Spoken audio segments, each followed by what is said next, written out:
Hi, Don. Hey, Jacob. I have a question for you. I have a question for you. Nope. I have a question first. Actually, the question is, why are you wearing... I wore this first!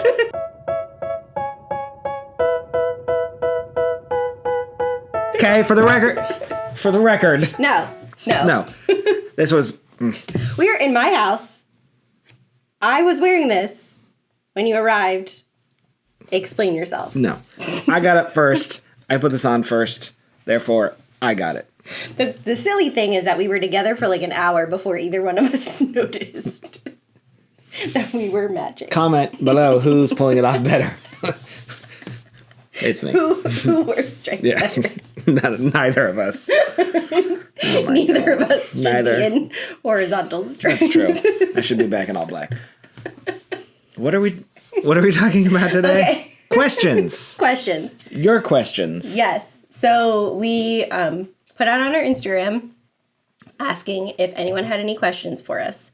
And we got a few really great responses. So yeah, we're gonna answer them. Did you look at these? I briefly skimmed over because I had to save them. I looked at none of them. So, are they appropriate?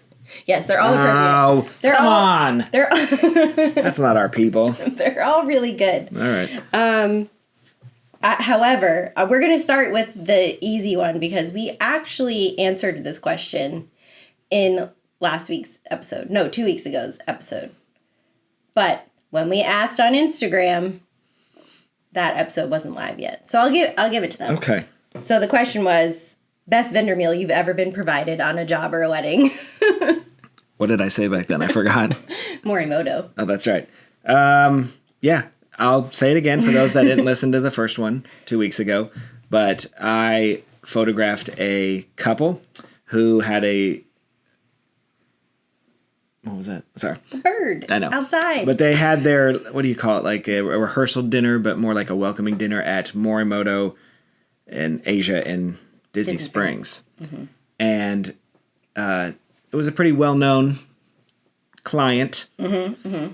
In fact, you were not there, but you photographed the wedding with me. So it may give you a hint of if you've followed us or know who it was. But long story short, though, for the vendor meal, we were taken into a private room there because they had the entire second floor. And they said, order whatever you want from the menu. I'm just really jealous because I recall... Anything. I mean, we did eat on the wedding day, but it was very rushed. Yeah. Because we had so many locations to go to on the wedding day that I do remember driving around between venues and me feeding you pieces of cheese because we hadn't eaten in like 8 hours. And our vendor meal was like a traditional Disney vendor meal. Yeah. We were on the second floor of American Adventure. Steak. Yeah. It was good. I mean, it was a good meal. It was just that we had to rush through it because we needed to leave to get to the next spot. Correct. But that still was at like hour 8 of the day. Of 16 or whatever it was. So, and I had said my best vendor meal was just collectively anytime I've been at California Grill. Also, yeah, I'll allow that. Because the servers are just awesome and they like literally delight in watching us get excited about the food they bring us. So they do everything they can to bring out the goat cheese ravioli. And California Grill is one of those places that does not make other food. No, there's no vendor meals. No, they're like, no, we're not making another food, which is something I've never understood at most places. Why would you spend time making another meal? Just serve, especially when it's not even their menu. It's not even their menu, and it's not like the space is so busy all day long that you need to feed 20 vendors. Correct. You're maybe doing this for like 3 portions. Mm-hmm. Just put another piece of steak on another plate and whip it out. Right. I'm not asking you to serve me in the room with them. Like, you could take it straight off whatever pan you have it all in backstage. Yeah. Like, you don't have to make it fancy. No. Oh, actually, there was one other time. I think we were at the Grand Floridian. The family was Iranian, and they had sent the chef like a family recipe for this eggplant dip. And there was a ton of it left over, but it was part of cocktail hour. And the other photographer I was shooting with was also Iranian. And so Stephanie? It was Ali. Oh, So the servers, shout out Ali. The servers knew he would be excited, or maybe Ali had asked him about it because the family had told him about it. He was the lead, so he had talked with them before, and so they literally brought us the vat from the kitchen, like the silver, like stainless steel giant pot. They just like brought the whole thing and dropped it on a table for us. That's all I want. It was so good. Except with cheese sauce. Brett had like pita bread and Do you know how many times I'd be happy? I think I said this last time, but like if you just gave me the appetizers, you would save so much. the pear and brie little like Yeah. roll up quesadilla type things. And a couple of spring rolls. Yep, cheeseburger spring rolls. I'd be so happy. My wedding this weekend is just let me have a salad. Like I'll just take the salad and I'll be happy. That's all. I'm very easy to please. You can't go wrong with usually like in these tent weddings or your barn weddings, barbecue. Yes. It's hard to mess it up. So for the most part, that's always good. Yes. Filling and heavy It makes you a little on a sleepy. nice hot summer day, but Right. it's good. All right. Okay. Best vendor meal. All right. We have another food question, but we're going to circle back to it. Let's see. This is a really good one, and I already know my answer. If you could do bridal portraits anywhere in the world, where would you choose and why? And it doesn't have to be a Disney park. Just whatever, wherever. You go first. Mine happens to be a Disney park. Well, I was going to say that mine was going to be a Disney park too. That's 2 Disney parks. I have like a string of text messages from when I was in Disney in Japan. Yeah. At Tokyo Disney Sea. That's what I was going to say. You And I son was of a literally bitch. like taking pictures of spaces. And I think I remember sending one to Stephanie and being like, I want to put a bride right here. Because I swear Or the Disneyland architecture Paris, there. too. I didn't get the inspiration in Disneyland Paris the way I did in Disney Sea. Like walking around, I could literally like visualize like, okay, on these steps, the way the light was coming in and it's like an arch. We know you love arches. And Light then 'em up. the train coming down the stairs, like, I also feel like many Disney spots. Sea though, it's very similar to almost like Epcot-ish, where like at a certain point you're not even shooting. There's no, I know this. oh is yeah, it like, had nothing to do with It's Disney. not icons. You're just shooting amazing texture and yeah, volcano, but it's not like Cinderella's castle. No. You're shooting, but the texture, the details, the Yes. The little bridge in like the Venice styled area Yeah. near the gondolas, like in like all the steampunk kind of looking stuff in one section. Like it none of it had anything to do with any IP at all. It just was the texture and the architecture and the colors and even just the layout. Like it was made to put a couple in those spots. and it it's was, never done. I don't think so, I don't right? think- I don't think they do. I think they do weddings there, but I don't think they do it like. Even if they do, that's what they always come over here. I mean, I know they do weddings because there was a bridal shop in the Hilton, Yeah. but I just don't think they do them the way they do them here. And so when we say, first off, the bridal portrait, when I think of bridal portraits, though, the whole point of those, at least in terms of Disney, was that you're going somewhere that usually has 1,000 people and is empty. So that could be, I could say that though, like Times Square. I don't want to do a bridal portrait in Times Square, but if you can guarantee me 0 people, that's kind of like where I think that would be cool. Is that's how that's what a bridal portrait's supposed to be. Something that is usually slammed with people is now completely empty for just you. Have you seen that one photographer that does dance portraits in New York City? I think it's Meg Bitten. But she does Meg Billy? Bitten. Shout out Meg Billy. But she does, like, she literally has, like, the ballerinas on point, and they're, like, in the middle of the street in, I don't know if it's Times Square, but, like, in classic Manhattan-looking spaces. And when you see the behind-the-scenes videos, it's literally like, okay, do your jump. Okay, run! Because there's a car coming. I have no idea what time of day she does it. I mean, it's daylight of some sort, but yeah. I think anywhere else that would be swamped with people, but you could do it without 0 people, I would actually say, sign me up. I also would love, it's something that I don't have a lot of experience with because of where we work, but any of those like natural phenomenon type places or like just beautiful outdoor spaces that like have mountains, or like the fields and fields of flowers in Europe. Those would be really cool, but it's hard for me to visualize myself doing them because like I've never really done them. Like the tall grass at Lake Louisa is like the closest I've actually gotten. Or I mean, we've done the beach, but to me, so because we've done the beach so much, like an ocean is sunrise, sunset on the ocean, like we've done it as part of a wedding day. Yeah, so those don't seem as exciting, but like Garden of the Gods in Colorado, or like Stonehenge. Not really Stonehenge, but you know, like the tulip fields, you know, things like that would be really cool too. It's just harder for me to like visualize myself doing it because I've never really done anything like it. Yeah, I would like to do something with snow as well. Because I grew up in Oregon, so like it didn't snow in Portland, but we could drive 45 minutes and be on a mountain and be in snow. So I feel like I've never done anything with snow. I think a bridal portrait in snow. I could stop saying snow. I'm gonna start a counter. Snow. I did at one point have this like dream of basically my whole year would be filled up with like chasing the cool season in different places around the world. So like cherry blossom season in Japan, doing portrait sessions there. Like I said, the tulips in Europe, then doing portrait sessions there, and then like just like following those special seasons and doing portrait sessions. However, that is a logistical nightmare. Yeah. And also not entirely legal. And you'd have to get a YouTube van to actually make it work. It's a whole big thing.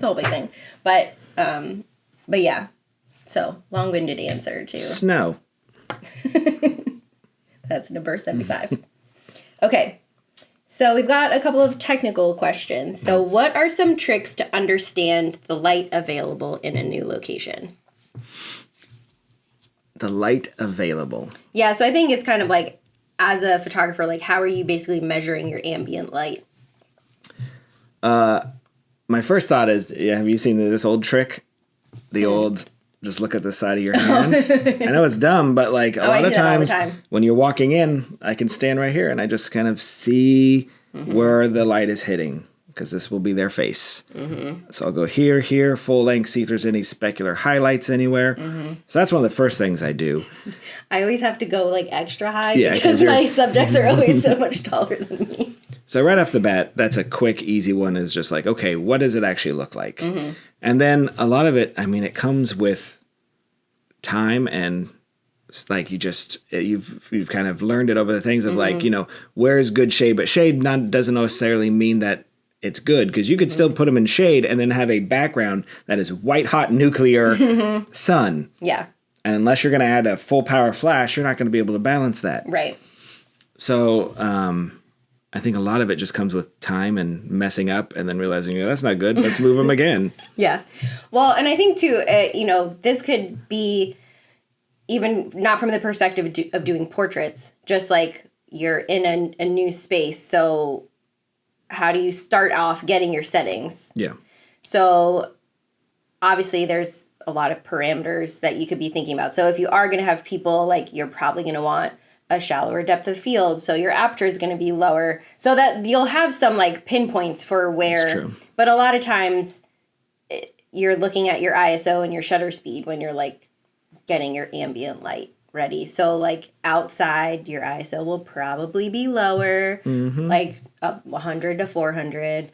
If you're in the shade, maybe 640. If you're inside, probably 1250, or, you know, somewhere along there. And it also, like, another kind of restriction can be if you have a tripod or not, because then that determines how slow of a shutter speed you can go to. If you're using flash, yes. If you're actually introducing flash, well, there is a shutter, you know, a minimum shutter that each camera has, 200, 250. So if you can't go above that and it's bright out, ISO's got to go down, aperture's got to go up. Exactly. Yeah. So there's a lot of constraining factors that are different for each like scenario, right? Like if you're doing a landscape, you're at like F16. Well, everything I've just said is kind of out the window. Sure. You know, so kind of deciding, like, is there some sort of anchor point that you have to have because of your scenario? So if you're doing handheld landscape, well, you have to have at least like a 1/160th of a second for your shutter speed. And so then you can kind of build everything around that. If it's really bright out, if you want everything in focus and you want to be at f14, or if you're doing pictures of your dog in the yard and you want that nice blurred out background, and so you want your aperture to be as low as it could be, so f4, f2.8, whatever. That's a good point. And then, okay, so now I've got, this is what I want for that one anchor point. So now how do I fix the other two to get to where I need? So like, if you get one, the other two always fall in place for me, at least. Yes. And for us, what we're doing, like we're almost always at f4. So shoot f4.5, 200th of a second, and your ISO is whatever it needs to be. Basically. You'll never go wrong.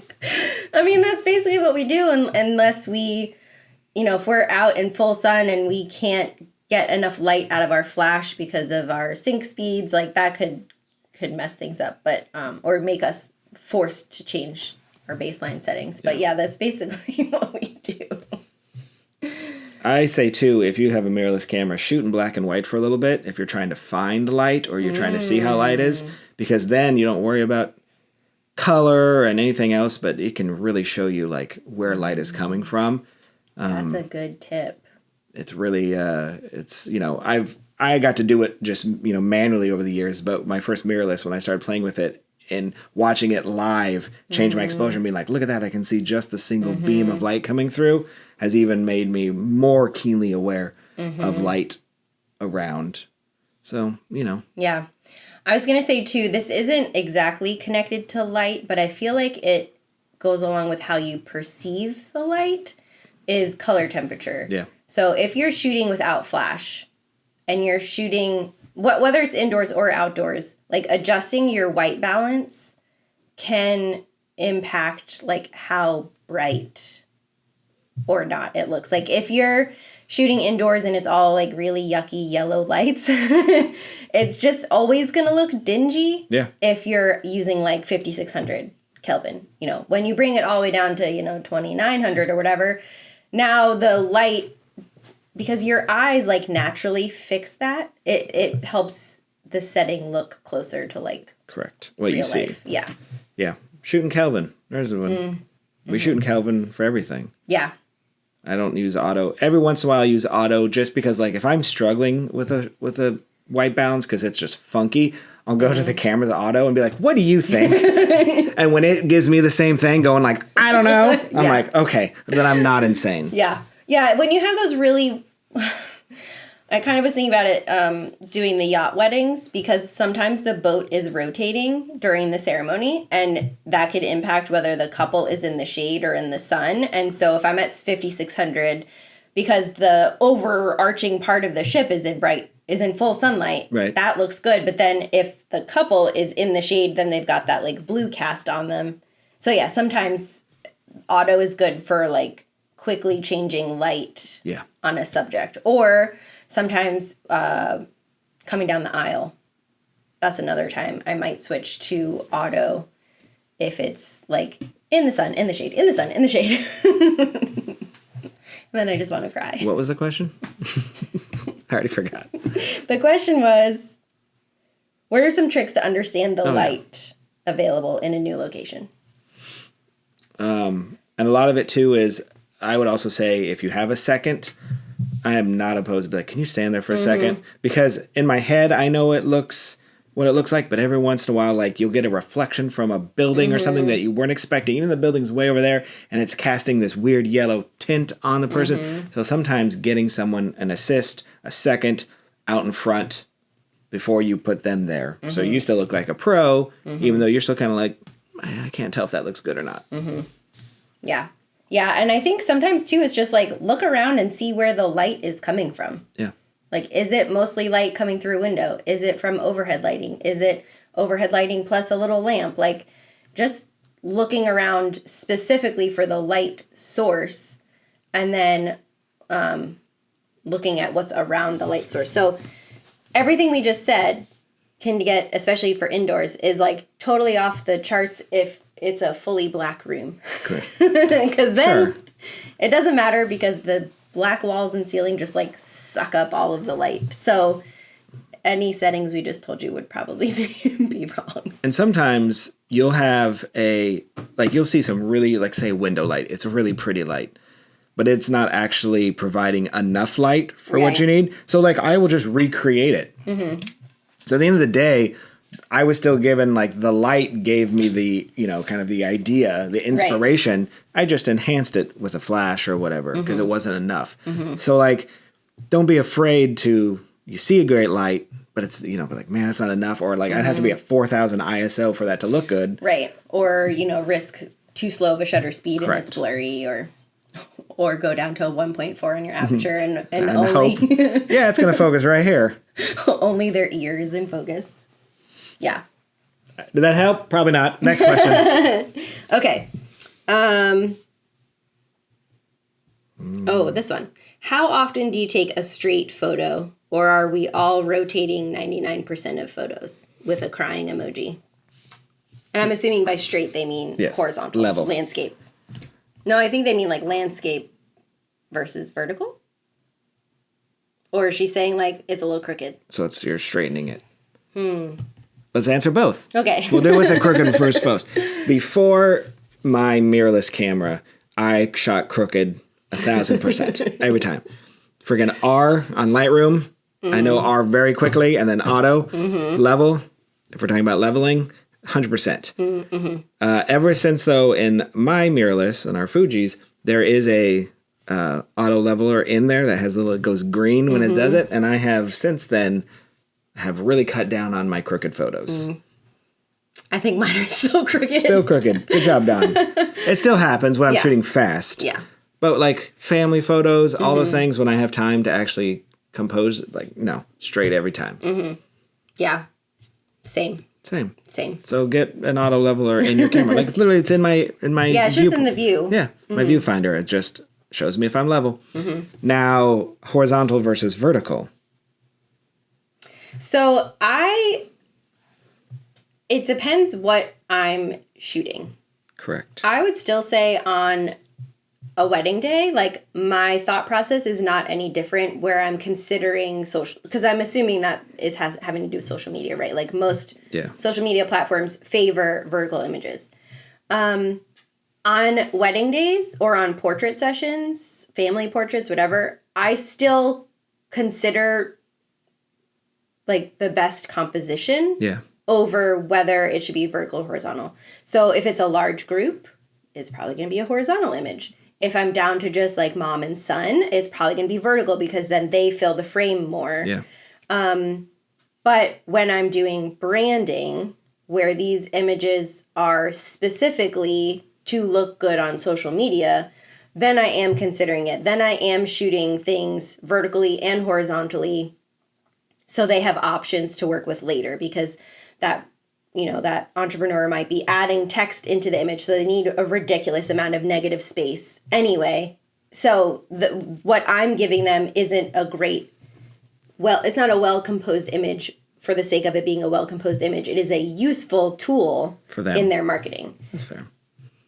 But yeah, I don't really think about it at all. Me either. On weddings. I shoot whatever shoots right. Right. Shoot what shoots right. Put that on a t-shirt. Because my thing is like family portraits and wedding photos, bar and bat mitzvah photos, like those are meant to last forever. Yeah. So I mean, they're going to go on a wall, and it's still going to look good horizontal. Computer screens are still horizontal. Yeah. Yeah. And I'm not, it's not like I don't shoot vertical images. I do when they look good, but I don't even edit to look trendy because those things could go away. What if the next big social media trend is all horizontal images? Oh my God. We'd all be back to square one. So, yeah. And sometimes your backgrounds, we shoot at places that tend to have some very vertical, tall backgrounds. They do. You can shoot it wide, and I will, but the shot is vertical. Right. So it literally comes down to what's the best shot. Yeah. But I still think I'm correct in that they were asking if you shoot crooked. Read it again. See, at least it proves we did not look at these beforehand. I don't know. How often do you take a straight photo? Or are we all rotating 99% of photos? And then a crying emoji. Yeah. I'm calling it. It was. All right. Well, we answered both, just in case. Yeah. Good, more content. Oh, We always yeah. want more content. We should shoot this vertical. Okay. So, next question. We're going to have time for all of them. This is juicy. We're going to have time for. We have to do a second one of these, I bet. You think so? I don't think we're going to have time for How all many of have them. we done? 17, I think. 2, 3, Yeah.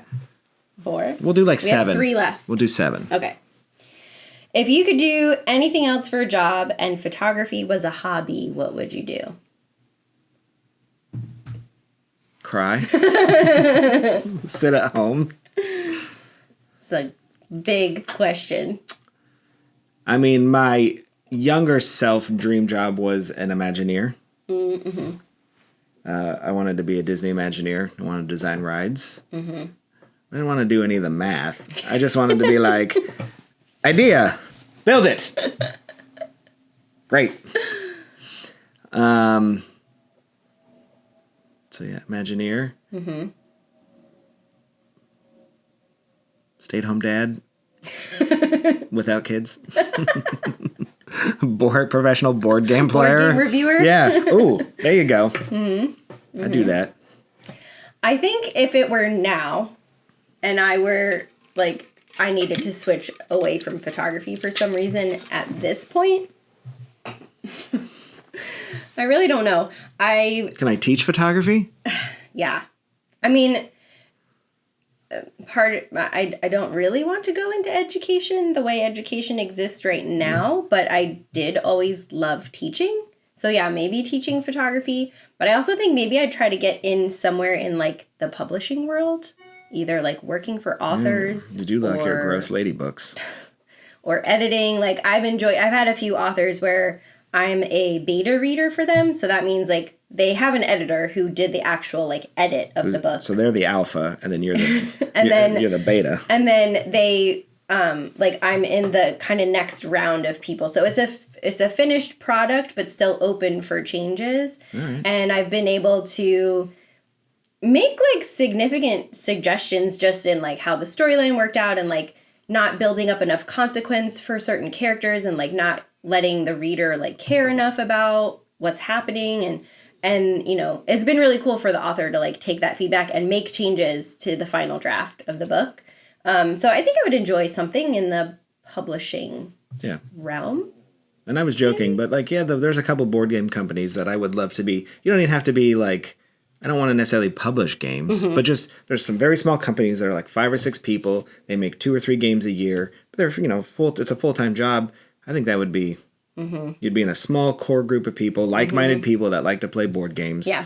And you just work as hard as you can to get one really good game out. Of course, now they'll probably all be, they won't exist after this year, but yeah, that's another story for another day. But yeah, probably something board game related. Okay. I like board games. Did you know that? Would photography still be a hobby? If it's from right now, like, or is it? I didn't get into the business. No, from right now. I think it still would be, but it would not be. It would have to be something completely different because right now it's work, and I see photography as work, and I'm not saying that is a bad thing, but I don't see it as a hobby. When I'm done with photography, like when I'm done shooting, I don't want to go shoot more. I want to go do and play board games. Right. Or, you know what I mean? Or read a book or something. Right. Even when I'm on vacation, I know a lot of people like to take their cameras. Some don't. I'll bring it, but like, I mean, I'll take photos with my phone. But the when I pick that up, it's sometimes work. Well, that's why I have like my fun camera. Yeah.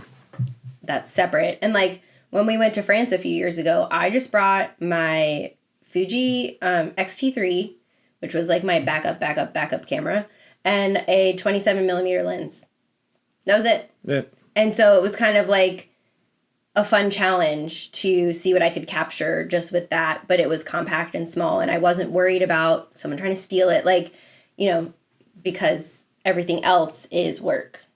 So yeah, but I think, I mean, I've always been the photo taker, scrapbooker, in our family, so Nerd. so I think it would still be a hobby. We could tell by your striped shirt.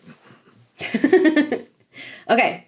How did you figure out how much to charge when you were starting out? We were lucky to be in a network of photographers, especially starting at Disney, and then a lot of them either coming from the outside or going, leaving, to kind of have a good idea. Plus, we could see not only I got a lot of information from them, but then you could kind of see what Disney was charging and be like, wow, that's a lot. And then I could just knock it off here. So I felt like we were in a good kind of bubble. We were gently rocked in a little womb of photographers that we could kind of have an idea of what everyone else is charging in the industry. Yeah. And I think people are so transparent now about that information. Yeah. But back when we started, it was a little harder. People would just have investment section on their website, and then it would be all of this mumble jumble and never an actual dollar amount unless you send an inquiry to them. So I remember before I even started working, before I moved to Florida even, trying to figure out what to charge for my little one-off fun hobby sessions, and really had no clue. Because you couldn't compare yourself to anyone else, whereas now it's a lot more public information. Plus, like you said, we have a whole network of people we can ask what they do. But here's the thing, it never goes away. We have a shoot coming up soon, and we still went over what to charge. And we've been doing this for 20 years. Not 20 years, 15 years. Yeah. And we're still like, should you charge this? And we were both like, well, this makes sense, but this also makes sense. Yeah. I don't know. It's never ending because, for me, as I've progressed in my photography career, okay, so when I started, it was just, okay, what's everyone else charging? They're better than me. They're worse than me. Okay, I'm going to stick myself in the middle. Right. And this is what I feel comfortable asking people for. Which that's not how you're supposed to run a business. Correct. How you're supposed to run a business is to identify all of your expenses, identify how many hours you want to work. What do you need to live? How much money do you make in each hour, and then set your prices based on that. Correct. That's how you're supposed to run a business. But that's at least not how I started, because I didn't know how to run a business when I started. I didn't set out to run a business. I was just trying to pay some bills. Yeah. Make some money. Still one of these days. But as I've progressed through my career and I've adjusted prices, I've gotten the chance to say, okay, let me seriously think, how many hours does this take me? And what should I be making per hour? Yeah. And adjusted from there. And I think what I find is that everything takes me a lot longer than I think it does. So I have a brand session coming up. Well, we've already met twice and we're doing 3 days of shoot time. Then all of the prep I'm doing with pulling inspirational images so that I can show her what I'm thinking as a compliment to my posing instructions, and it's a lot of hours. It is. And so counting all of that time up and deciding what I should charge, that's kind of where I've gotten to now. But yeah, the job you're talking about we have coming up, we're fighting back and forth over a $25 difference. But it does make a difference. But it does. And as the economy gets good or bad over the years, you kind of have to be okay, do I do this? But I don't want to do this. But, do I do a few jobs that are high value, or do I go now? Do I need to do a IKEA volume bunch? Yeah. I literally have a piece of paper from yesterday where I was okay, this is what it's going to cost to pay Jacob. This is what it's going to cost to rent the space.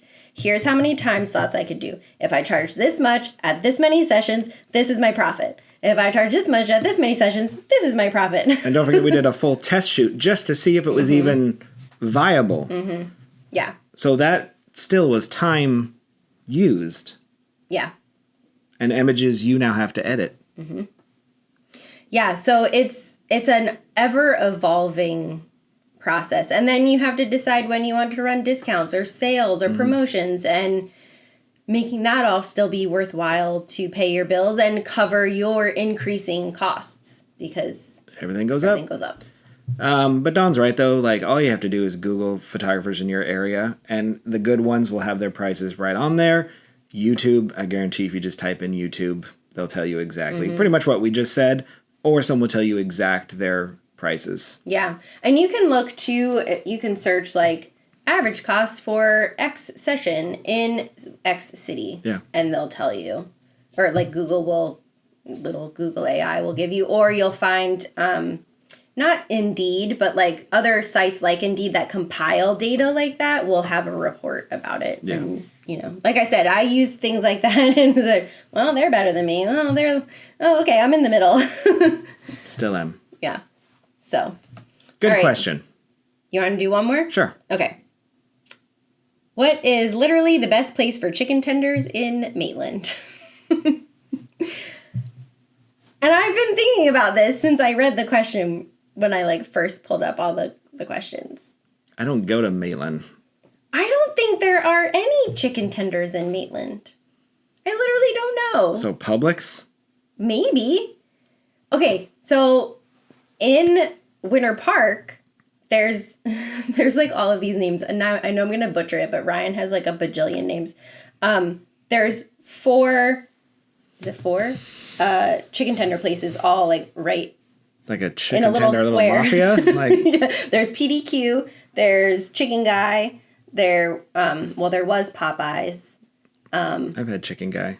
I'm just saying. Have you had Raising Cane's yet? We're Raising Cane's that we had in Georgia. Oh, okay. So yeah, Is it good?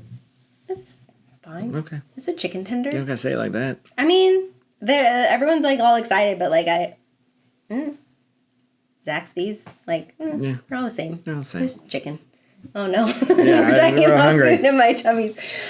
But anyways, yeah, there's like a whole swarm of them all in one place. But I don't think there's any in Maitland. Why Maitland? Was this from the Chamber of Commerce? No. Like, we're not sponsored by Maitland, so I don't understand why this question is. You said you could ask anything. All right. Okay. Do one more. We're better than that. Oh, wait. Oh, where'd it go? Okay. Last one. What is your favorite type of photography to do?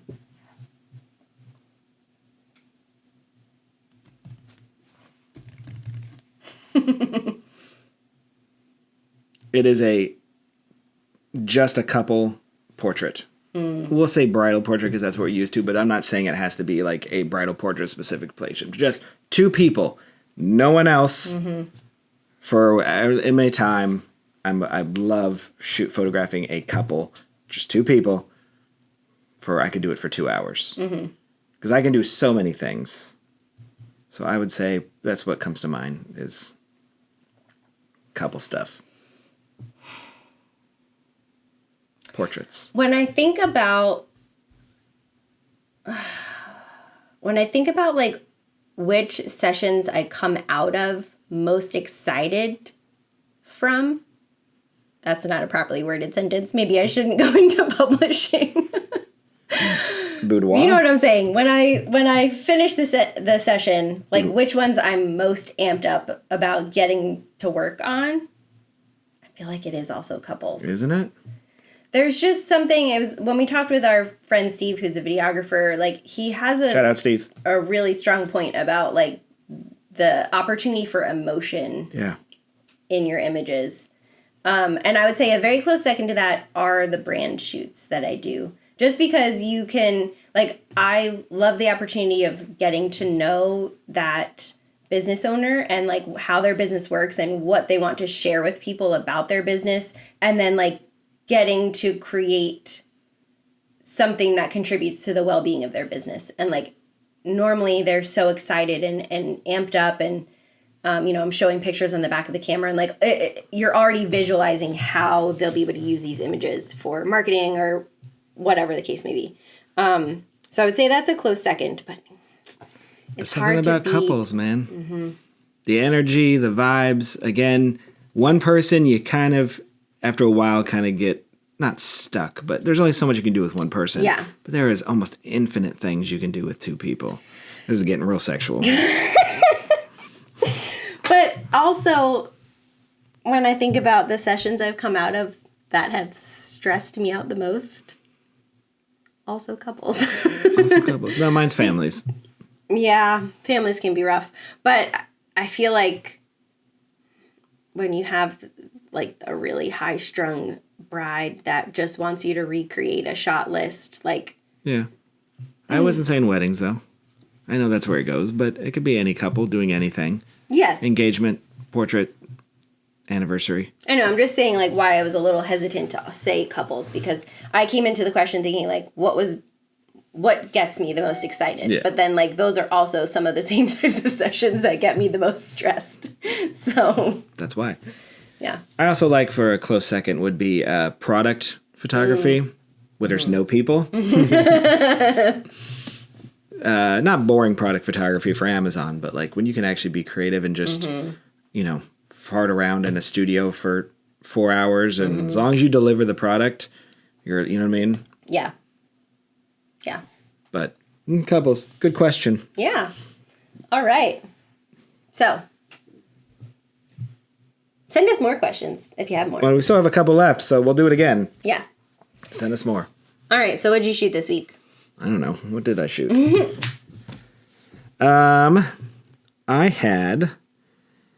I had a convention. It seems like it's been a convention season, hasn't it? Lots of candid documentation, walking around, getting people shaking hands, and speakers speaking, and CEOs CEOing.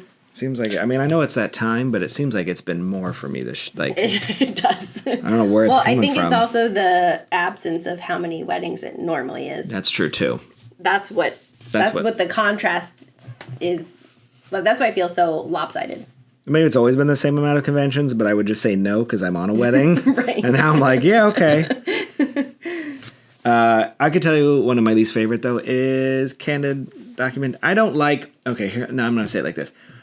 I don't like photography where you're hired, but no one knows why you're there. And no one particularly wants you to be there. And I feel like most conventions are like that. You get hired by, like, the head of the party planning committee, and she wants the photos, but like nobody else, the CEO doesn't know who you are. No one knows who you are. On a wedding, everyone knows why you're there and who you are. So you have no problem interacting. Yeah. But when you're just a random guy showing up, can you get together? Who are you? I mentioned this last episode, but the convention that I photographed for our friend Jaime, that was the best convention I've ever done in my life, because the people running the convention assigned someone to me, and she literally walked me to each thing that she needed pictures of. And she would watch me, like, let's say we went into a breakout room and there were 5 people on the panel, and like we needed especially one particular person. Once that person was up and talking and I got some pictures, she'd be like, okay, we're good. Let's go to the next thing. We'd walk on to the next thing. And she'd be like, no, we don't need pictures of that. No, we don't need pictures. Oh, okay, we need pictures of this. It was like a little breakout session. Not a breakout session, like a little, whatchamacallit? Like a little conversation corner where the speakers could come. Our podcast was almost called. The speakers could come out from the session, and then if people wanted to do like follow-up questions, they could do it there. And there was like a neon sign that they had hung on one of those fake greenery walls, and the speaker and the first person to ask a question literally stopped right in front. The neon sign was right between the two of them. I got the picture. She's like, well, we don't need anything else from this. Let's keep moving. So it was the greatest convention ever. What did the neon sign say? Juicy? I forget. Whatever they named that little lobby space. Oh, okay. Like I said, either conversation corner or something.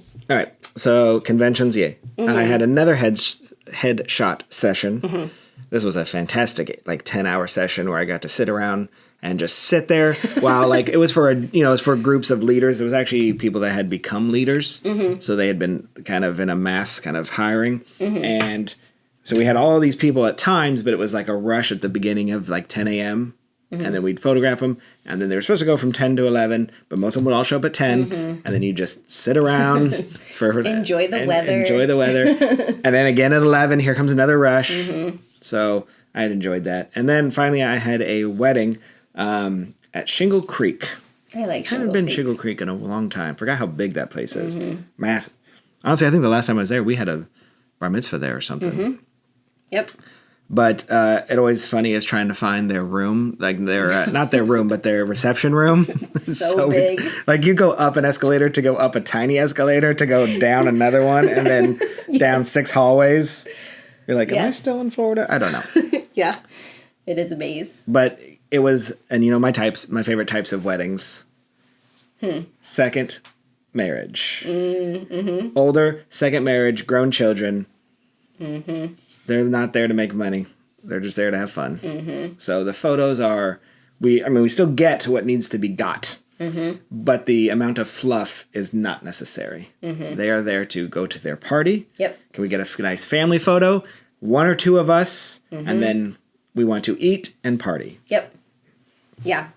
And like I said, if I could did a business on doing vow renewals or second weddings, Could you imagine the marketing? Second wedding Jacob or something. I don't know. Mm-hmm. That's amazing. When the first one failed, second one, call Jacob. Oh my goodness. What'd you do?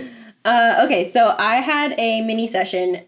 So anytime like nonprofits contact me to contribute to their silent auctions, I will donate a mini session. So this was one of those mini sessions, and it turned out we were connected through a bunch of other people. So they were such troopers though, because all day long it was saying like our session was at 5:30, I think, and it was saying it was supposed to rain, but not until like 7:30 or 8 o'clock. And then, of course, we get there, it's 5:25, and then you hear the rumble, and you're like, oh no, is it coming? And it's, like, slowly getting darker. Florida. And then we were getting, like, little raindrops, and the mom just knew. She was like, listen, I have a 1-year-old. I just want some quick pictures of him. We are not rescheduling this. Like, we are going to go forward. Do you know how much they paid for it? You don't have to say it. I don't know. Oh, okay. Mm-mm. It'd be really frustrating if it was a lot more than I would have charged. $2,000. So then I had a brand session for a wedding planner. So that was fun because it was like wedding adjacent. So, you know, she brought her wedding dress to be a prop, and we had like shots with all the color samples for decor and stuff like that, and invitations and stuff. Then I had a big planning meeting with that brand client I mentioned that's coming up with multiple sessions. And then I had a gala for a nonprofit. Yep. And it was wild. They sent me the minute-by-minute schedule that they have for, like, the AV team, just so, like, I had it. But, like, all I needed to do was skim for, like, the section where it says pause for photo on stage. So I know, like, which speakers I had to be close to the stage and which ones I get to stay further back. So that's all I had done. And I missed all the side notes in the other category, or the other column, that talked about the presidential impersonators. I was getting a lot of texts from Dawn that night. That were walking around. And the funny thing was, Stephanie was my second that night, and she was like, oh, did you see Abraham Lincoln? And I literally thought she meant, like, some guy who just kind of looked like him. He just had a cool beard. No. She was in, like, the general cocktail hour, and then I was in, like, a VIP reception. There was a upcoming gubernatorial candidate speaking and all this stuff. So I was in that room, and Abe was out with Stephanie. And so I was like, no, and I just kept going and ignored what she said. And then at the very end of the VIP reception, Abe Lincoln came in, and I literally, like, turned around and, like, squawked when I saw him. From the pictures you sent me, it looked like the Hall of Presidents had come to life and was just walking around. That's exactly what it looked like. Okay. Anyways, that's what I did this week. Yeah. All right. So we have some very exciting news. We do. Coming up. Some exciting activity. So this is our not photography corner. Yes. So we're moving on. But if you're new to Orlando, or you didn't know, or you've been behind a rock, we have a new theme park opening in a month from this, a little over a month from this date. And since then, they have now offered, they've been doing cast member, or what they call team member previews, but they have now opened up to annual pass previews, which we are both Universal Orlando. Shout out Stephanie. Yeah, shout out Stephanie. Thank you. Universal Orlando pass holders. So we had booked our preview dates, and when this comes out, you will have already gone, and I will be a day away. So what we want to do is talk about, like, what we're excited for, right? Yeah. So, like, we knew Epic Universe was coming, and it's not going to be part of our annual passes. So if you want to go, you have to pay for tickets to go. And Ryan and I, like, we don't like jumping in on the chaos because And it's it's just gonna be going to be chaos. it's going to be so crowded when it first opens. And they are doing lots of previews, so I'm not saying there's going to be a ton of kinks to work out, but like I don't really want to experience the park that way. So we had pretty much said to ourselves like, well, we'll just go in like a year and a half. And no offense to the social media bloggers and vloggers, all that stuff, but I also don't want to be there. No, With you're going to have them a either. bajillion cameras everywhere. Yeah, like we just kind of resigned ourselves to like, oh, maybe in a year and a half, we'll try to get tickets to go. Plus, like from opening weekend, it's pretty booked already. Yeah, I think June, you can still buy tickets in June. Oh, okay. So yeah, They're not limiting tickets. They were just making sure that it doesn't get too 10,000 or 10 million people show up. right. So yeah, when they Excuse me. that was very loud. It was. Yeah, when they announced that they had annual pass holder preview tickets available, it was literally they sent the email at 12:38. I missed the email because it went into my personal email, which is a nightmare. Oh, I didn't get the email until 2 hours already in line. Well, I heard about it through the internets and I only heard about it because Stephanie texted me. She was like, "Hey, just double checking, you don't have me booked for you for anything in April, right?" And I was like, "No, I don't think so, like not until whatever." And she said, "Okay, good, I'm buying my pass holder preview tickets." And I was like, "Say what?" And this was at like 1 o'clock. So it was only like 20 minutes in. So I immediately figured it all out, got in line, and that was like 1:15 that I got in line, and it was like 7 p.m. when I got my turn to buy our tickets. well, I was in line at like 10, and I didn't actually end up purchasing my tickets until 10 p.m. on the phone because for whatever reason, my annual pass would not stick to my wallet. So it could not confirm that I was an annual pass holder. So I waited through the queue, and when I got to my turn, it was like, you need to confirm this. And so when I went in there and it was like, it's on there, it shows in my wallet that I'm annual pass. But when I went back, it was like, yeah, no, you have to start over again. Oh my goodness. So I called. So then I was way late. Yeah. I didn't get the email till 12:30. So I called, and by 10 p.m., though, I had gotten my ticket. Crazy. And it was a known problem, I guess, but whatever. So So what are you most excited about?